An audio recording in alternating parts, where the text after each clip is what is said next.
Once upon a midnight dreary, while I pondered, weak and weary, over many a quaint and curious volume of forgotten lore, while I nodded, nearly napping, suddenly there came a tapping, as of someone gently rapping at my chamber door.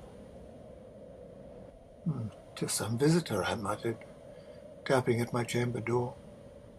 "Only this, nothing more." Distinctly I remember, it was in the bleak December, and each separate dying ember wrought its ghost upon the floor. Eagerly I wished the morrow. Vainly I had sought to borrow from my books surcease of sorrow. Sorrow for the lost Lenore, for the rare and radiant maiden whom the angels name Lenore. Nameless, here for evermore. And the silken, sad, uncertain rustling of each purple curtain thrilled me, filled me with fantastic terrors never felt before, so that now, to still the beating of my heart, I stood repeating, "'Tis some visitor entreating entrance at my chamber door. Some late visitor entreating entrance at my chamber door. This is it, and nothing more." Presently my heart grew stronger, hesitating then no longer. "Sir," said I, "or madam, truly your forgiveness I implore, but the fact is I was napping, and so gently you came rapping, and so faintly you came tapping at my chamber door, that I scarce was sure I heard you." Here I opened wide the door. Darkness there, and nothing more.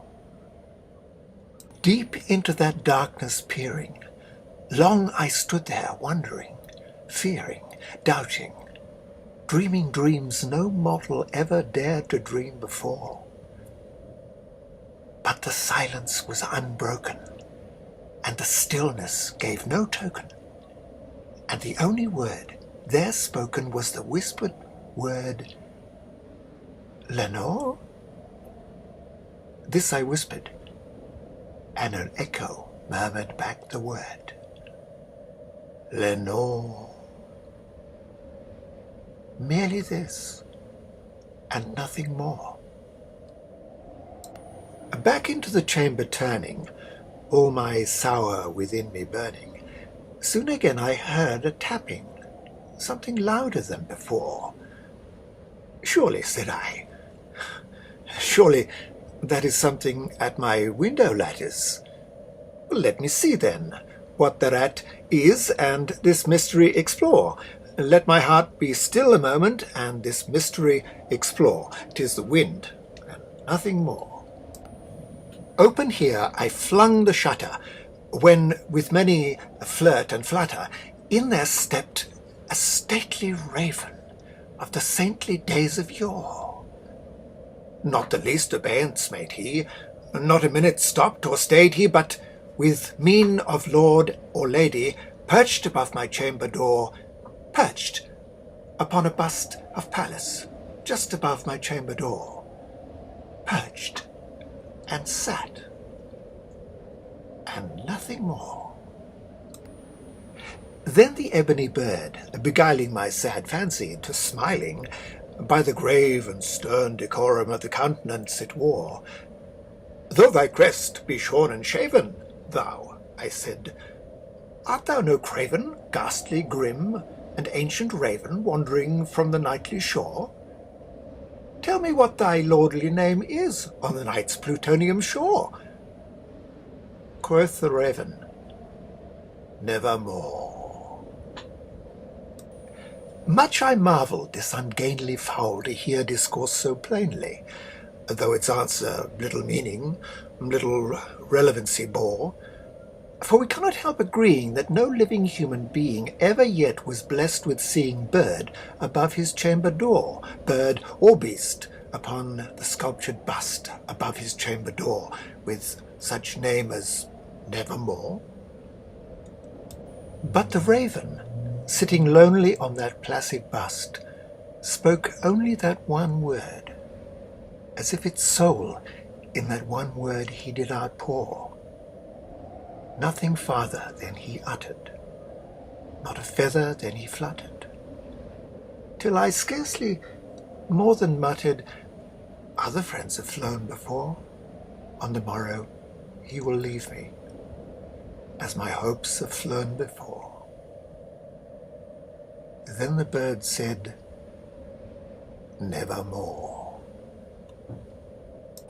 Startled at the stillness broken by reply so aptly spoken, "Doubtless," said I, "what it utters is its only stock and store, caught by some unhappy master, whom unmerciful disaster followed fast, and followed faster till his songs one burden bore, till the dirges of his hope that melancholy burden bore, of never, nevermore." But the raven, still beguiling all my sad soul into smiling, straight I wheeled a cushioned seat in front of bird and bust and door. Then upon the velvet sinking, I betook myself to linking fancy unto fancy, thinking what this ominous bird of yore, what this grim, ungainly, ghastly, gaunt, and ominous bird of yore meant in croaking nevermore. This I sat engaged in guessing, but no syllable expressing to the fowl, whose fiery eyes now burned to my bosom's core. This and more I sat divining, with my head at ease reclining on the cushion's velvet lining that the lamplight gloated o'er, but whose velvet violet lining with the lamplight gloating o'er she shall press, nevermore. Then methought the air grew denser, perfumed from an unseen censer, swung by seraphim, whose footfalls tinkled on the tufted floor. "Wretch," I cried, "thy God hath lent thee, by these angels he hath sent thee respite, respite and nepenthe from thy memories of Lenore.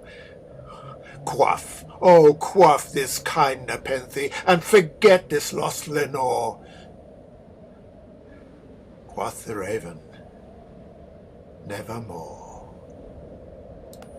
"Prophet," said I, "thing of evil, prophet still, if bird or devil, whether tempter sent or whether tempest tossed you here ashore, desolate yet all undaunted, on this desert land enchanted, on this home by horror haunted, tell me truly, I implore, is there balm in Gilead? Tell me, I implore." Quoth the raven, "Nevermore." "Prophet," said I, "thing of evil, prophet still, if bird or devil, by that heaven that bends above, by that God we both adore, tell this soul with sorrow laden, if within the distant Aden it shall clasp a sainted maiden whom the angels name Lenore, clasp a rare and radiant maiden whom the angels name Lenore." Quoth the raven, "Nevermore." "Be that a sign of parting, bird or fiend," I shrieked, upstarting, "get thee back into the tempest and the night's plutonium shore. Leave no black plume as a token of that lie thy soul has spoken. Leave my loneliness unbroken. Quit the bust above my door. Take thy beak out my heart, and take thy form from off my door." Quoth the raven, "Nevermore." And the raven, never flitting, still is sitting on the pallid bust of Pallas, just above my chamber door, and his eyes have all the seeming of a demon's that is dreaming, and the lamplight o'er him streaming throws his shadows on the floor. And my soul, from out that shadow that lies floating on the floor, shall be lifted nevermore.